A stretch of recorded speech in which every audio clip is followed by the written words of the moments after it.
and gentlemen, thank you for standing by. Welcome to the Ralph Lauren fourth quarter fiscal year 2025 earnings call. At this time, all participants are in a listen-only mode. Later, we will conduct a question-and-answer session. Instructions on how to ask a question will be given at that time. If you should require assistance during the call, please press star then zero. As a reminder, this conference is being recorded. I would now like to turn over the conference to our host, Ms. Karina Vandergens. Please go ahead. Good morning, and thank you for joining Ralph Lauren's fourth quarter and year-end fiscal 2025 conference call. With me today are Patrice Louvet, the company's President and Chief Executive Officer, and Justin Bucicchi, Chief Financial Officer. After prepared remarks, we will open up the call for your questions, which we ask that you limit to one per caller. During today's call, our financial performance will be discussed on a constant currency adjusted basis. Our reported results, including foreign currency, can be found in this morning's press release. We will also be making some forward-looking statements within the meaning of the federal securities laws, including our financial outlook. Forward-looking statements are not guarantees, and our actual results may differ materially from those expressed or implied in the forward-looking statements. Our expectations contain many risks and uncertainties. Principal risks and uncertainties that could cause our results to differ materially from our current expectations are detailed in our SEC filings. To find disclosures and reconciliations of non-GAAP measures that we use when discussing our financial results, you should refer to this morning's earnings release and to our SEC filings that can be found on our investor relations website. With that, I will turn the call over to Patrice. Thank you, Corey. Good morning, everyone, and thank you for joining today's call. As we close out this third and final year of our Next Great Chapter Accelerate plan, we are proud to have delivered strongly on both our strategic and financial commitments. Our achievements this fiscal year embodied so much of what Ralph Lauren stands for as one of the most beloved, iconic brands in the world. As Ralph would say, it's never been just about a tie or a polo shirt or a sweater. It's about the values that are so authentic to us: quality, effortless style, time well spent together with family and friends, stepping into our dreams. This year's performance clearly demonstrates the growing desirability of our brand, which remains our most powerful asset and is resonating with consumers around the world, the breadth and appeal of our lifestyle portfolio of products, with an emphasis on elegant, timeless style and authenticity, and our proven key city ecosystem model, enabling consumers to engage and transact with the world of Ralph Lauren like never before. These diverse drivers of growth, spanning geographies, channels, and product categories, have enabled us to successfully execute our plans while navigating global volatility over the past several years. And they will continue to drive our growth into the future. We reported fourth quarter results that exceeded our expectations on both the top and bottom line. This strong performance was broad-based, driven by every geography and channel. For the full year, we delivered 8% top-line growth, including record revenues for our international businesses, Europe and Asia, which together now comprise the majority of total company revenues. And adjusted operating profits grew 24%. This exceeded the expectations we laid out last May, even as we chose to invest in our long-term strategic priorities and returns to our shareholders. As we turn to fiscal 26, the global operating environment has become more challenged, with uncertainty around tariffs and broader consumer behavior. Despite macro pressures, we are well positioned, having fundamentally transformed our business and built a more agile organization over the past several years.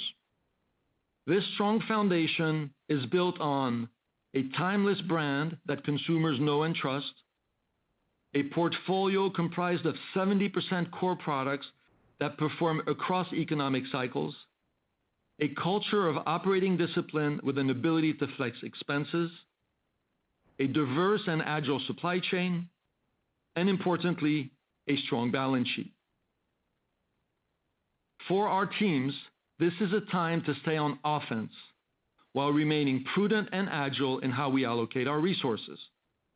We are pursuing opportunities that will strengthen our business for the long term, including further investments in our brands to increase desirability and market share, solidifying our presence in key markets, and new technology, data, AI, and analytics to better serve our consumers and drive greater efficiencies in our business. Now, let me take you through a few highlights from the quarter, where we drove continued progress across our three long-term strategic pillars. As a reminder, these include, first, elevate and energize our lifestyle brand. Second, drive the core and expand for more. And third, win in key cities with our consumer ecosystem. First, on our efforts to elevate and energize our lifestyle brand. Our brand uniquely transcends generations, genders, and geographies through our authentic values and lifestyle approach. We sit at the intersection of culture, and our marketing investments reflect this, spanning fashion, celebrity, sports, gaming, music, and more. From our unforgettable Olympics and Summer of Sports, to our show-stopping fashion events in the Hamptons, Shanghai, Milan, and Paris, we create authentic, emotionally connected moments to engage and inspire consumers around the world. Highlights from the fourth quarter included, first, our global Spring 25 Hamptons campaign, capturing the understated luxury and timeless style of Ralph's cherished beach retreats. We took the concept around the world from our latest Roblox digital experience, Polo Beach, to our Ralph's Hamptons house in Dubai, all culminating in our first ever fashion event in Shanghai in early April. Second, we continue to celebrate the resilience and joy of sports with our 5th annual sponsorship of the Australian Open, our official countdown to the Milano Cortina 2026 Winter Olympics, and our 2025 Major League Baseball World Tour Tokyo Series. These sports activations generated over 23 billion impressions in the quarter. Finally, our collections were featured on celebrities and friends of the brand from the street to the red carpet, including Selena Gomez at the Oscars, Hiroyuki Sanada winning his Golden Globe in Purple Label, Casey Musgraves at the Grammys, Kendall Jenner in our iconic pony caps, Gigi Hadid carrying our Polo ID bag, and Billie Eilish on her global album tour. Together, these activities are driving strong, sustainable growth in new customer acquisition and engagement. Over the past year, we added a record 5.9 million new consumers to our DTC businesses, a high single-digit increase to last year. This continued to be led by younger, female, and less price-sensitive cohorts. And we increased our social media followers by low double digits, surpassing 65 million, led by Line, Threads, WeChat, Douyin, and TikTok. We plan to build on this rolling thunder of brand activities with powerful new engagements into fiscal year 26 and beyond. Moving next to our second key initiative, drive the core and expand for more. Ralph and our design teams continue to create beautiful, exceptionally styled products for our consumers' modern lifestyles, all while staying true to the quality and sophistication that define our iconic brand. As the industry faces a number of inflationary cost pressures, from freight and cotton in recent years to tariffs, we remain laser-focused on our consumers and how we deliver value to them. We have a proven multi-year track record of AUR growth, all while continuing to strengthen our value and luxury perceptions. Our AUR growth has been driven by a combination of investments to elevate both our brand and product quality, geographic channel and category mix, discount reductions, and select pricing actions. These multiple drivers give us confidence as we continue to manage through cost headwinds with strong pricing power. This starts with our core products, which represent the majority of our business. Our broad portfolio of core products remains an important differentiator in our industry, even more so through times of uncertainty, as consumers turn to brands and styles they know and trust. Core product sales grew low double digits in the quarter as we successfully transitioned from a strong holiday into spring. Growth was led by cable knit sweaters, outerwear such as our quilted jackets, bi-swing windbreaker and midweight down Gorham jacket, and hats. In addition, our newer linen offerings continued to gain momentum, up double digits to last year. Our high potential categories, including women's apparel, outerwear, and handbags, together increased high teens. Women's and outerwear highlights this quarter included sweaters, including our iconic Polo Bear and flag sweaters, shirts from Oxfords to linen and poplin, dresses, and our sold-out, Western-inspired fringe suede jacket with net-à-porter. Handbag sales once again outpaced our expectations, growing double digits in the fourth quarter and full year. This was supported by continued strength in our sophisticated Polo ID collection, as well as the spring launch of our newest foundational handbag family, Polo Play. Featuring a vibrant rainbow of colors in pebbled Italian leather and cotton canvas, Polo Play is off to a strong start. Turning to our third key initiative, win in key cities with our consumer ecosystem. We continue to develop our key city ecosystems across every region this year. Comprised of our own and partner stores, digital flagships, and selective wholesale presence, these ecosystems support our brand elevation and growth as we invite consumers to step into the cinematic world of Ralph Lauren. Within DTC, which comprises 2/3 of our business, we drove accelerated comp growth this quarter. Comps increased 13%, above our expectations, with double-digit growth in both digital and brick-and-mortar stores. Globally, we opened 83 new own and partner stores this year, focused on our top cities, largely in Asia.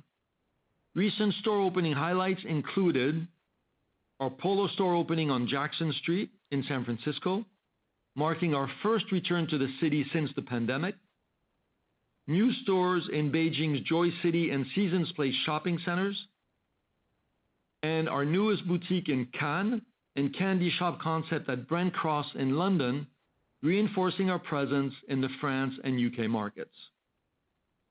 All three regions outperformed our expectations again in the fourth quarter, following our strong Q3 holiday results. We were particularly encouraged by double-digit growth in both Europe and Asia, including sustained growth in the UK and more than 20% growth in China, on top of a strong double-digit compare last year. And North America maintained healthy trends, up mid-single digits on ongoing strength in DTC and planned stabilization in wholesale. And finally, touching on our enablers. Our business continued to be supported by our 5 key enablers. Some of the highlights over the past year included successfully integrating predictive buying across 25% of our international DTC businesses, allowing us to drive greater inventory efficiencies and better service consumer demand. Celebrating the opening of the Ralph Lauren Center for Cancer Prevention at USC Norris, the first on the West Coast and third in the U.S. Funded by the Ralph Lauren Corporate Foundation, these centers are part of an ongoing commitment to cancer care in underserved communities. And who could forget Ralph becoming the first fashion designer ever to receive the U.S. Presidential Medal of Freedom, recognizing his extraordinary contributions to culture and society. In closing, Ralph and I are proud of our team's dedication, agility, and excellent execution in delivering on our commitments. Our strong fiscal 25 performance reinforces our confidence in our powerful brand, diversified growth drivers, and fortress balance sheet to support future growth and mitigate near-term economic headwinds. As we look ahead to fiscal 26, we are staying prudent and flexible in what clearly continues to be a complex and dynamic global operating environment. Even within this context, we remain on offense with a focus on driving our brand momentum and consistently executing on our strategic priorities. And with that, I'll hand it over to Justin, and I'll join him at the end to answer your questions. Thanks, Patrice, and good morning, everyone. Fiscal 25 was another successful year for Ralph Lauren. We delivered on the financial commitments we laid out last May and made meaningful progress against our long-term strategic priorities. We closed out the year with fourth quarter results that exceeded our expectations across revenues and gross and operating margins. All three regions contributed to both revenue growth and operating margin expansion. In addition to driving excitement and desirability for our brand and products around the world, we were especially proud to reinforce our strong quality of sales, consistent with our long-term elevation strategy. At the same time, our strong balance sheet and cash flow generation enabled us to continue investing behind our key strategic growth drivers while maintaining our commitments to shareholders. We generated $1 billion of free cash flow this year, enabling us to return $625 million to shareholders through dividends and repurchases. And our board of directors recently authorized a 10% increase in our annual dividend and an additional $1.5 billion in share repurchases to support future returns. These results are strong proof points of our multiple drivers of growth as we enter the new fiscal year in the midst of a more uncertain global consumer backdrop. Let me walk you through our financial highlights from the fourth quarter, which, as a reminder, are provided on a constant currency basis. Total company fourth quarter revenue growth of 10% was above our 6 to 7% outlook, driven by better performance in both our direct-to-consumer and wholesale channels. This year's later Easter shifted about 1 point of sales growth from the fourth quarter into the first quarter of next fiscal year. By region, Europe led our performance, with sales increasing 16%, followed by Asia up 13% and North America up 6%. Total company comp sales increased 13%, led by an acceleration in our own digital business and ongoing momentum in our brick-and-mortar channels. Total digital ecosystem sales, including own sites and wholesale digital accounts, grew high teens, led by Europe. Total company adjusted gross margin expanded 260 basis points to 69.2%. This increase was driven by AUR growth, favorable mix shift towards our full price and international businesses, and lower cotton costs, more than offsetting higher non-cotton material costs. AUR increased 9% in the fourth quarter, supported by strong full price selling trends, reduced discounting, and favorable channel and geographic mix. We expect similar high single-digit AUR growth in the first quarter of fiscal 26, reflecting our ongoing brand elevation strategy. Adjusted operating expenses grew 11% to 58.1% of sales, up 30 basis points to last year. The increase was primarily driven by higher compensation and variable selling expenses. Fourth quarter marketing investments increased 9% to 6.5% of sales. Full year marketing grew 11% to 7.3% of sales, ahead of our long-term strategic target of 7%, and we expect a similar level of marketing as a percentage of sales in fiscal 26. Fourth quarter adjusted operating margin expanded 240 basis points to 11.1%, and operating profit increased 40%, both ahead of plan. Moving to segment performance, and starting with North America, fourth quarter revenue increased 6%, exceeding our outlook due to stronger than expected sales in both our DTC and wholesale channels. And the region delivered its highest fourth quarter adjusted operating margin since we began our elevation journey more than 8 years ago.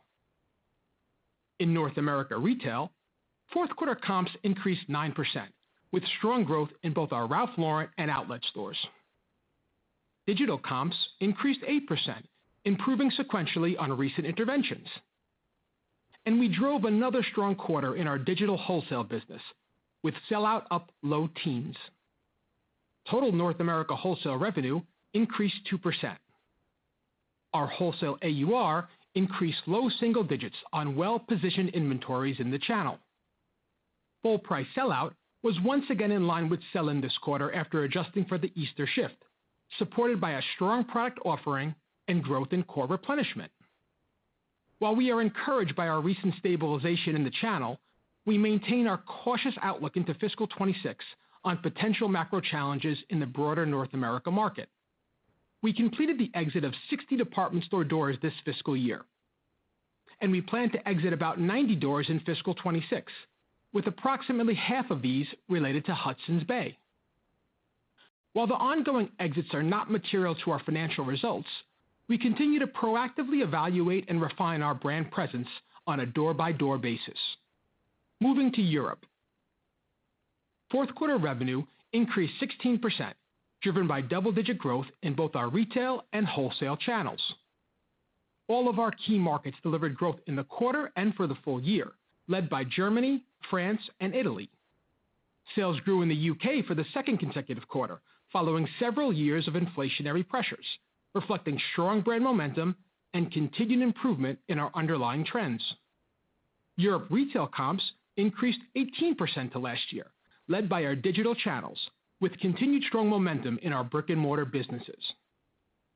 Our digital ecosystem, including owned and wholesale digital accounts, grew more than 20% on top of a solid compare last year.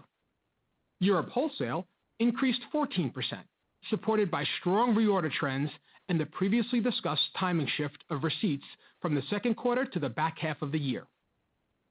Adjusting for the shifts, wholesale would have increased roughly mid-single digits to last year, in line with our underlying trend of low to mid-single digit growth in the channel. Turning to Asia. Fourth quarter revenue increased 13%, with all markets contributing to growth for both the quarter and the full year. Retail comps were up 15%, with strong growth in both digital and brick-and-mortar stores, fueled by our impactful brand activations across the region. By market, our performance was led by China, which grew more than 20% to last year on continued comp growth, high-quality new customer recruitment, and key marketing moments, including our Lunar New Year activations. Sales in Japan increased mid-teens to last year, driven by strong full-price selling and reduced discounting, along with continued tailwinds from foreign tourism. Moving to the balance sheet. We ended the year with $2.1 billion in cash and short-term investments and $1.1 billion in total debt. Net inventory was up 5% to last year, reflecting increased global demand for our products and the timing shift of Easter into the first quarter of fiscal 26. Inventory levels are well positioned relative to our outlook, and we continue to manage inventories with discipline in line with consumer demand. Strategic and thoughtful balance sheet management has been a key enabler for Ralph Lauren. Our strong balance sheet has allowed us to weather significant industry volatility, make the best long-term decisions to protect and enhance our brand, and fuel our strategic investments while also returning cash to shareholders. In the current environment, we are focused on leaning into market opportunities and investing for long-term growth. This includes investing in key city marketing activations, upgrading our store experiences, and pursuing very selective real estate opportunities as we continue to drive DTC-led growth. For example, in April, we acquired our global Polo flagship location in Soho, Manhattan, one of New York's premier shopping destinations. Looking ahead, our outlook remains based on our best assessment of the current operating environment and consumer behavior. This includes tariffs, inflationary pressures, and other consumer spending-related headwinds, supply chain disruptions, and foreign currency fluctuations, among other considerations. Given the high level of volatility in the current context, we consider our full-year outlook to be preliminary based on the information available today and subject to change as trade dynamics and other macro factors continue to evolve. For fiscal 26, we expect constant currency revenues to increase low single digits, driven by our growth in our Asia and Europe businesses. We expect this year's performance to be heavily weighted to the first half of the year, notably Q1, with first half revenues up roughly mid-single digits. While we have not seen a change in our underlying business trends from Q4 into Q1 to date, we believe it is prudent to take a more cautious view on the second half of the year based on a number of macro indicators, notably the impact of tariffs, weakening consumer confidence in the U.S. and increased risk of a broader consumer pullback, and a more uncertain global operating environment in general. We currently expect operating margin to expand modestly in constant currency, largely driven by SG&A leverage. Based on our current view of the tariff landscape, we expect gross margins to be roughly flat to last year, with AUR growth, discount reductions, and favorable product, DTC, and international mix offsetting negative impacts from tariffs and non-cotton material costs. We are assessing additional pricing actions for Fall 25 and Spring 26 to mitigate the potential impact of evolving tariffs. This is on top of the proactive pricing we already planned for Fall 25 in North America and Asia. While tariffs will primarily impact our gross margins beginning in the second half of the year, we have a proven toolkit to manage cost inflation headwinds. This includes, first, significant supply chain diversification. We work with our many key suppliers worldwide to flex volumes based on quality and cost. No single country accounts for more than 20% of our production volumes, with most countries representing a single-digit percentage, including our China production for the U.S. Second, partnering with our suppliers to drive other efficiencies in our cost of goods and broader supply chain operations. And third, taking selective pricing actions and strategic discount reductions with a goal of continuing to deliver the best value proposition for our consumers. While tariffs are expected to be a headwind, we are better positioned than ever before, with greater agility to mitigate related pressures with a more elevated, less price-sensitive customer base, an international business that now represents 57% of our total revenues, up from 45% pre-pandemic, gross margins that are 700 basis points higher than our pre-pandemic levels, and disciplined inventory management and the ability to flex expenses. We expect freight to be roughly neutral in fiscal 26, based on our recent ocean contract renewals. Foreign currency is expected to have a relatively minimal impact on revenue as well as on gross and operating margins in fiscal 26. For the first quarter, which is marginally impacted by tariffs, we expect constant currency revenues to increase approximately high single digits. We expect first quarter operating margin to expand approximately 150 to 200 basis points in constant currency, driven primarily by gross margin expansion as well as by modest operating expense leverage. Foreign currency is expected to have a roughly neutral impact on revenue and on gross and operating margins in the first quarter. We expect our first quarter tax rate to be in the range of 20 to 21% and a full year fiscal 26 tax rate of approximately 20 to 22%.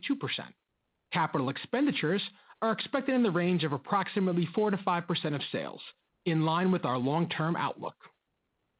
This includes our recent Prince Street store acquisition and ongoing investments in our key city ecosystems, technology and AI, and our multi-year next-generation transformation project, which we kicked off in fiscal 24.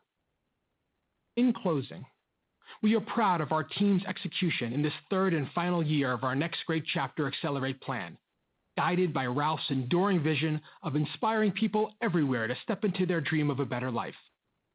We will continue to navigate the evolving global environment with agility and resolve and remain acutely focused on delivering on our strategic priorities. With that, let's open up the call for your questions. Ladies and gentlemen, if you wish to ask a question, please press star then one on your touch-tone phone. You will hear a tone indicating you've been placed into queue. You may remove yourself from the queue at any time by pressing star two. If you're using a speakerphone, please pick up the handset before pressing the numbers. We ask that you limit yourself to one question per caller. Once again, if you have a question, please press star 1 at this time. One moment, please, for the first question. The first question comes from Matt Boss with J.P. Morgan. Thanks, and congrats on another great quarter. Thank you, Matt.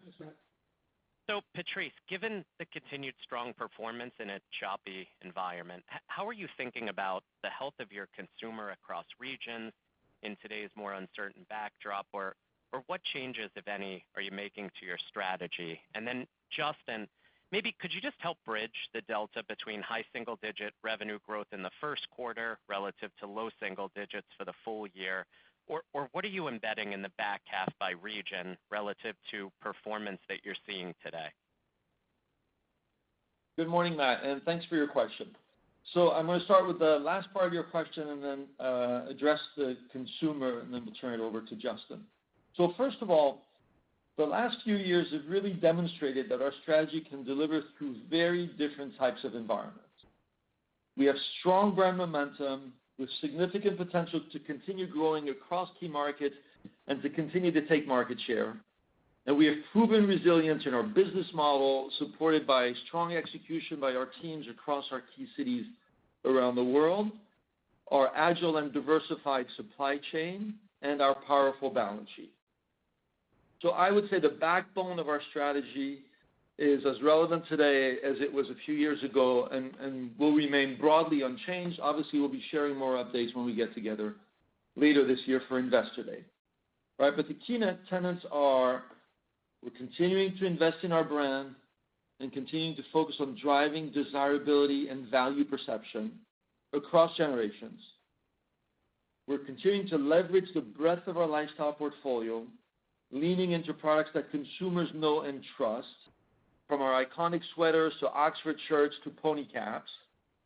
And then we're deepening and expanding our key city ecosystem go-to-market model, with our brand really resonating around the world. That's one of the things Justin and I are most excited about our recent performance, is the breadth of our performance across the markets wherever you go. The brand is resonating from Milan and Munich all the way to Shanghai, Melbourne, and closer to home here in New York. Now, we're keenly aware of the uncertainty that defines the current environment. One element of our culture and capabilities that we really reinforced in recent years is this muscle of agility. But as you've heard on this call, it's not about playing defense for us. It's about leaning into opportunities. Now, specifically on your question regarding the consumer and what we're seeing. So it's clear that the consumer in general is pressured by the geopolitical and economic environment. And we see that in consumer sentiment surveys in the US, in China, in the UK. When it comes to our core consumer, which, as you know, are more elevated consumers, they have remained resilient, as you heard from Justin's prepared remarks. We have not seen a change in the underlying trajectory of any of our three regions, APAC, EMEA, or North America, and our full price sales continue to grow at a healthy pace. Now, at the same time, we're in touch with reality, and like all of you, we continue to closely monitor the macros. So to sum it up, we are still encouraged by what we're seeing so far, a few weeks into our new fiscal year. We are clearly staying on offense while remaining prudent and agile in how we allocate our resources and execute in this environment. I'll turn it over to Justin to answer your question on the fiscal year planning. Yeah, hey, Matt. So as Patrice mentioned, we're still seeing really nice momentum in our business across regions. And for our full year outlook, you saw us guide pretty consistent growth trends for international, led by Asia, followed by Europe. Now, North America is where we took a bit more of a cautious approach to our preliminary guide, given the macro environment and the impact of cost inflation on consumer spending, and notably for that second half of the year. So not reflected in our current trends, right? The Q1 guide still reflects positive growth, right? And it's really a call on our part of the macros. And it's really consumer sentiment and the expectation that the customers have to deal with significant pricing across the board as a result of cost inflation. It's our best estimate at this time of those two. And if they improve for the second half and the risk doesn't materialize, then we'll still have opportunities to chase into and capture that higher demand like you saw us do for holiday. Thank you. Next question, please. Thank you. The next question comes from Jay Sole with UBS. Great. Thank you so much. Justin, we understand that the tariff situation is still unfolding and your outlook is subject to change based on, some of these moving targets. But how should we think about your pricing strategy for fiscal 26, especially in the context of all the AUR growth you've already delivered over the past 8 years? Hey, thanks, Jay. Our company's well positioned to manage through a variety of cost headwinds. And as Patrice just talked, we've been on a multi-year strategic journey to elevate our brand, our products, our customer environment and experiences. And one notable output of that, of course, has been AUR, which has grown every quarter for the past 8 years. It is up pretty meaningfully over that same period of time. Another important output has been our luxury and value perceptions, which have also grown progressively over time. So for fall 25, we proactively plan for select pricing actions in North America and certain of our other global markets like Japan, whereas, as we all know, we're offsetting several years of structural FX headwinds. So with the recent tariff announcements, what we're doing is we're assessing and we're activating our various proven levers to offset the related impact. And these levers include the first, as you know, we've already significantly diversified our global supply chain over the past 8-9 years. And as the cost equation shifts, we'll continue to reallocate production to markets with lower overall landed costs, while at the same time maintaining our high levels of quality. Today, as a result of our diversification, no single country is over 20% of our production exposure. And our China to the U.S. production is a single-digit percentage. Second, working together with our strategic supply chain partners to drive greater cost efficiencies. Third, continuing to drive overall cost savings across the value chain and increasingly leveraging AI and analytics to enable even more efficient inventory planning. And fourth, assessing selective pricing actions and further reductions in discounting, both in North America and in our other regions, with a continued focus on providing a compelling value proposition to our consumers. So specifically, Jay, to your question, we expect AUR for Q1 to trend consistently with the quarter we just reported, so up roughly high single digits to last year. And for balance of year, we're staying flexible. We have a range of established levers we can activate as needed. Thank you. Next question. Thank you. The next question comes from Michael Binetti with Evercore ISI. Guys, thanks for all the detail today. Congrats on a great quarter. Justin, could you just double click a little bit on the comment that you made earlier on pricing? It sounds like you had some that you do have included in the year that I think you phrased it as proactive, but it sounds like you haven't included pricing in full for the tariffs that are on the table right now for the back half of the year. Maybe just some commentary there. And then if you could just maybe offer a little bit more color to one of your answers earlier on revenues by the geographies in first quarter to understand. It sounds like the momentum is continuing across all three, where we need to be mindful of any shifting or one-offs as we think about building up the model by the geographies and segments for the first quarter. Thank you. Sure. So on pricing, just to take a step back for a moment, right? So we're on a long-term brand elevation journey. And you've seen our AUR grow along with our value perception. And there are a number of durable drivers behind that AUR growth, right? There's product elevation and mix, there's channel and geo favorable mix, there's discount reductions, and there's targeted pricing action, right? And as we discussed, we expect that high single-digit AUR growth in Q1 consistent with past quarters, but tariffs and any related mitigation actions have a minimal impact on that quarter. So while the situation is fluid and still evolving, we're confident we have the flexibility to do what we need to do to offset any potential cost headwinds. You saw us do it during cotton inflation. You saw us do it when freight costs peak. You saw us do it for structural FX weakness. And as you would expect, we're approaching this by looking at our full toolkit to mitigate any potential cost headwinds, right? And one of those tools is price, but there are other tools as I just laid out. Now, we did proactively take price, as I mentioned, for fall 25 a few months ago. And so we're focused on reassessing additional opportunities as the situation evolves. And really, the number one foundational focus is ensuring the customer is seeing value in our elevation work across product, marketing, experience, and environments. And revenues by geography. So the revenues by geography, and I talked a little bit about this before. If we think about the shape of the year, overall we're guiding sort of that low single-digit growth, I would say, led by Asia at that sort of high single-digit mark, followed by Europe in that mid-single-digit growth range, and then with North America, with that caution in the second half overall, down low to mid-single digits. Next question, please. Thank you. The next question comes from Dana Telsey with Telsey Advisory Group. Morning, everyone. As we think about next year, how are you thinking about marketing spend?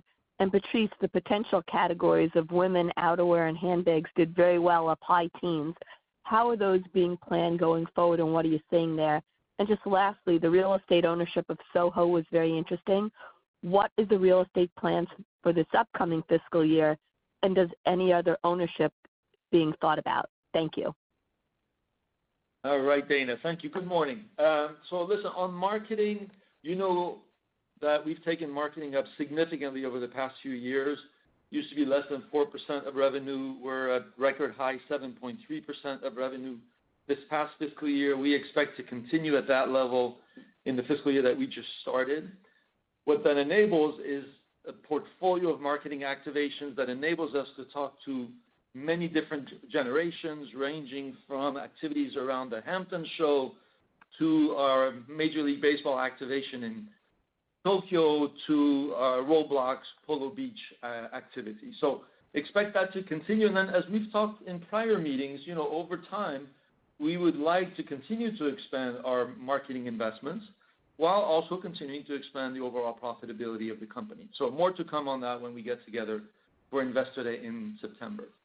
I'm glad you noticed our high potential categories have done particularly well. We're really pleased with the work that our teams are doing on women's apparel, outerwear across all brands, and handbags. We have very nice momentum across all three. We are building scale across these businesses. I feel very good about the capabilities that we have in place.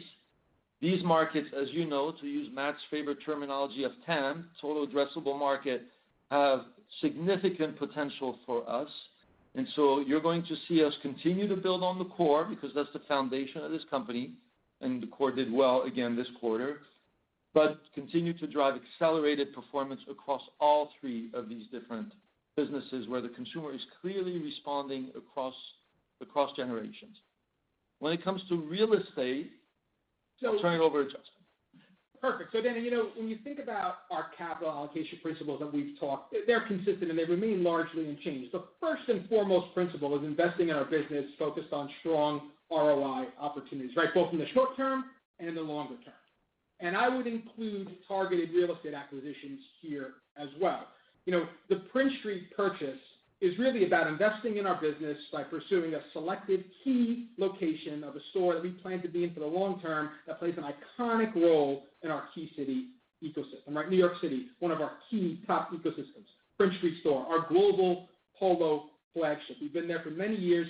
It's a really smart investment to purchase this location to future-proof our business in this critical market, and it also results in pretty meaningful year-over-year P&L benefit due to the rent savings. We're on a DTC-led growth path here, and this is reinforcing that strategy by putting our balance sheet to work a little bit more and show that we can do both. We can deliver on our short-term commitments and also continue to make investments for longer-term growth. And Dana, I think as you look ahead, exactly to Justin's point, as we build these key city ecosystems, we're going to be very selective where we see these real estate opportunities, but where we have prime presence that we believe will be important for the business for the long term, and if there's an opportunity to put our resources to use in a smart way, then we will do that, but expect us to do that very selectively for iconic locations. Next question, please. Thank you. The next question comes from Ike Boruchow with Wells Fargo. Hey, everyone. Let me add my congrats to the quarter, to the brand heat. Maybe, Justin, wanted to kind of focus on the U.S. wholesale channel. So you've kind of, seems like sell and sell out's been stabilized. The channel's growing a little bit, but I know you've got some door closures and you're still refining it to some extent. Can you kind of just talk about the outlook for that channel from a growth perspective and how you're kind of thinking about it multi-year from here? Sure. So, I would say we're encouraged by the sequential improvement that we've seen in that channel, stabilization of the business in recent quarters. We have sell-in aligned with sell-out and positive sell-out, which continues to date. Market shares across our brand portfolio and consistently solid quality of sales. So our brand's in a strong position here. And our presentation and door exposure in the channel, as you mentioned, is more elevated after we've gone through the step change in refining our distribution. And we've been on this multi-year journey to shift our customer base towards less price-sensitive consumers, especially in the full-price channel. So this sort of fits that bill. In Q4, again, continuation of trends, and I would say no impact on our underlying trends to date. But the macro headlines are pretty prevalent in the U.S. right now, right? And they're weighing on consumer sentiment. So we want to be mindful of that in our assumptions. And our outlook for the U.S. for fiscal 26 does take into consideration some unit elasticity in the second half in reaction to broader industry price increases, particularly where consumers are more price sensitive. That said, we've got momentum here. Our strategy is, continue to prune the lower tiers and add to the top. We have great traction in our top tier distribution and accounts, strong traction in digital, strong traction in key doors. We're going to continue to lean in there and take share and navigate what we expect to be a choppy environment. Thank you. Next question, please, Angela. Thank you. The next question comes from John Kernan with TD Cowen. Good morning. Let me add my congrats as well. Thank you, John. Thanks, John. You bet. Justin, wanted to talk Europe. Obviously tremendous growth, particularly in DTC. The geographic EBIT margin, now at 26%, it's your highest margin region. Maybe talk more about, the key city approach here, the high growth categories like women's and also the outlook for the operating margin here as it continues to provide a nice accretive margin mix shift. Absolutely, John. So we're encouraged by our underlying momentum in Europe and really by our strong, elevated brand positioning throughout the region. It's been a competitive advantage for us. We delivered another strong quarter in Q4, and really it was broad-based, right? Growth across all key markets and all channels. And we saw that momentum continuing to Q1 to date across all of our key markets. And I think some of the marketing that we've been activating in that region is really, really cutting through and driving strong new customer acquisition as well as strong traffic. We've guided for continued growth in Europe in our 26 guide, and we're comping up against a pretty strong second half. And as we think about the backdrop that we're operating in, I would say we're encouraged by our positioning and performance, but still cautious with sentiment still pressured despite easing inflation in markets like the UK, in Germany, and Spain, and also there's still some geopolitical disruptions, and we have the Red Sea and the two wars in the region still going on. So I guess from a guide perspective, if the macros improve as we move through the year and the risk doesn't materialize, then I think we feel good about our opportunities to capture the incremental demand. I think the key city eco strategy that we kind of started with in Asia, now have rolled out globally, is really working well in Europe. And you're seeing not only from a marketing activation perspective, you saw it with our holiday takeovers in places like London, in places like Paris, et cetera, but also if you think about what we're doing in opening up new stores. Europe is an area where we have meaningful white space, and we're opening up new stores into that white space across regions focused on the key cities, and that's another big reason to believe that the momentum we have currently will continue forward. John, just to put some color on that in terms of the number of stores open. So in Investor Day, fiscal year 20, when we were together in September 22, we talked about opening 40 to 50 owned and partner new doors across EMEA. We're right on track on that. We're actually slightly ahead of it. And for this fiscal year, we're planning 10 new owned stores and another 25 partner stores. The starting point, as you know, across this region was very limited DTC presence, right? We were particularly on full price. We're very dependent on wholesale, and our teams in Europe have done a fantastic job just transforming how we show up, where we show up, elevating the presence, leaning into direct-to-consumer, leaning into digital. And I think you're seeing that translate into the performance this past quarter and honestly this full year where Europe delivered double-digit growth for the full year in what continues to be, we often forget it, but a very challenging environment. Thank you. Next question. Thank you. The next question comes from Laurent Vasilescu with BNP Paribas. Good morning. Thank you very much for taking my question. Patrice, I wanted to ask about China. China was very strong this quarter. I know you don't comment about the comment about what you're seeing, what your expectations are, embedded that Asia growth of high single digits for fiscal year. And then Justin, on the gross margin, you mentioned that the tariff impact will start to materialize in 2H. Can you, for the audience, maybe quantify in basis points terms what your gross margin for this year? Thank you very much. Good morning, Laurent. Okay, China. We're more than happy to talk about China. So delivered a strong quarter, up 20%. This comes on top of 20% growth last quarter and last fiscal year. This is on top of double-digit growth. So many quarters and years now of strong, consistent performance in China. I am very proud of the work that our teams are doing in that market. What underpins this is a combination of really strong consumer engagement and marketing activation. And when we look at key metrics on our China brand performance, our awareness is increasing meaningfully. Our luxury and value perception is among the highest in the world. Our consideration, particularly among the younger cohorts, is increasing meaningfully. And you are seeing the pace of marketing activations in China actually accelerate. We did the Very Ralph documentary showing in Shanghai back in the fall. The number of people that viewed it live is in the tens of millions of people. We recently had very powerful Lunar New Year activations that, differently from many of our competitors, are not focused on promotional activity, but rather focused on new consumer recruiting through storytelling and engaging moments. And then we had our first fashion show in Shanghai just a few weeks ago. So marketing activation accelerating and being very impactful. We're also expanding our store footprints in a quality way and an impactful way, and all the stores that we're opening are actually coming in ahead of our expectations generally. And then we have strong comp performance that underpins that. If you look at our expectations for this fiscal year, you're right that we generally don't guide by market, but our expectation is we were going to continue to build on the momentum we have in China. As you know, this is still a big growth opportunity for us. Today China is about 9%. Last quarter, I think it's 9% of total company, so significant opportunity for acceleration and continued expansion. Our assumption at this point is that China will be up low double digits in the fiscal year. So maintaining this double-digit performance as we continue to activate, recruit new consumers, and expand our footprint.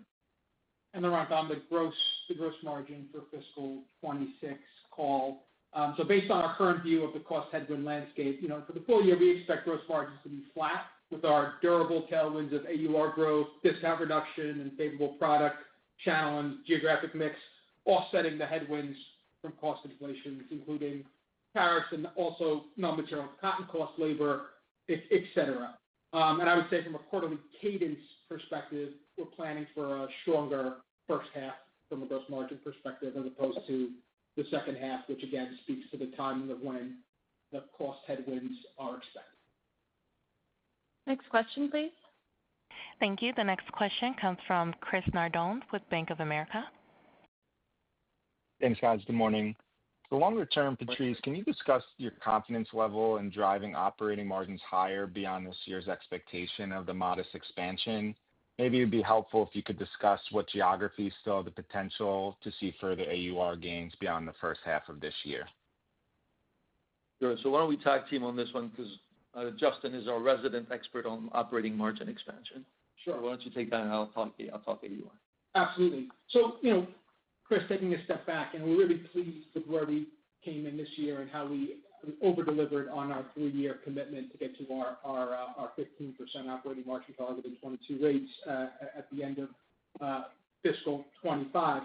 I think as we think about the outlook going forward, 15% cost dollar is not a ceiling, right? We're going to continue to balance margin expansion with making investments in long-term strategic growth. So I think for this year, you see we've guided for modest operating margin expansion despite some macro pressures and some cost headwinds. And that's really driven by SG&A leverage as we start to scale some of the investments that you've seen us make over the previous couple of years. And I think, beyond fiscal 26, we'll talk more at our upcoming Investor Day, but likely still expecting a combination of gross margin expansion, modest gross margin expansion, and operating expense leverage to be the driver of our profitability expansion. And on AUR, Chris, the short answer is yes. The more expanded answer is as follows. And we'll guide when we get together for Investor Day on how we think about top-line growth for the next 3 years. But the way we think about it is really 3 drivers, right, for top-line growth. Continued AUR expansion, unit growth, and new consumer recruiting, right? And you saw how closely new consumer recruiting and top-line growth correlated this year, since new consumer recruiting at 5.9 million is up low double digits, and we're growing high single digits. So strong correlation between the 3. So all 3 will be drivers for top-line growth moving forward. As you look at the drivers for us of AUR growth, right, this is still the elevation strategy that's playing out that we're going to continue to drive. So we are on an elevation journey. We're pleased with the progress we are making, and we still have meaningful opportunities looking ahead. Our AUR drivers will continue to be product mix, channel and geographic mix, continued promotional pullback. You saw in this last quarter another example of our ability to significantly pull back on promotions. I think the number is 270 basis points reduction in promotional investment, while at the same time strengthening consumer value perception, while at the same time strengthening luxury perception. And then fourth vector is select pricing. But I think as we continue to elevate the storytelling, as we continue to elevate the product offering and the quality, as we continue to elevate the engagement over the shopping experience, whether that's online and brick and mortar, then that drives value perception and luxury perception. That then enables AUR. So expect that to continue. We'll talk about what we expect the relative size of these 3 drivers, AUR, unit, and new consumer recruiting, to be in the overall mix. We see opportunities across all 3 regions. So interestingly, people look at our AURs in China in particular, and they say, wow, can you go further? Can you go beyond that? And I think the teams are demonstrating quarter on quarter that when we do a good job on storytelling, product, and shopping experience, then we create the opportunity for us to continue to expand AUR. So we're 8 years into this AUR journey. We're 8 years into this elevation journey. We're going to continue to run that play, again, with agility and with discernment as we look at where we allocate our resources. We'll take the last question, please. Thank you. The last question. Our final question comes from Tom Nikic with Needham. Your line is open. Hey, everyone. Thanks for taking my question. It sounds like most of your macro-related caution is domestic. I was just curious, if there's any caution or if you've seen any, kind of pushback from consumers outside the U.S., just, kind of given some of the rhetoric around tariffs and, given how, kind of Americana-focused, the Ralph Lauren brand image is, I'm wondering if there's any caution around the international business, given the political situation. That's a good question, Tom. And you're right that most of our caution is domestic, particularly in the second half of the year. As you can imagine, we're tracking consumer sentiment and social activity quite closely, both for our industry and for our brand in particular. At this stage, we have no call-outs in terms of slowing brand momentum or any concerns with anti-American sentiment that would apply to our business.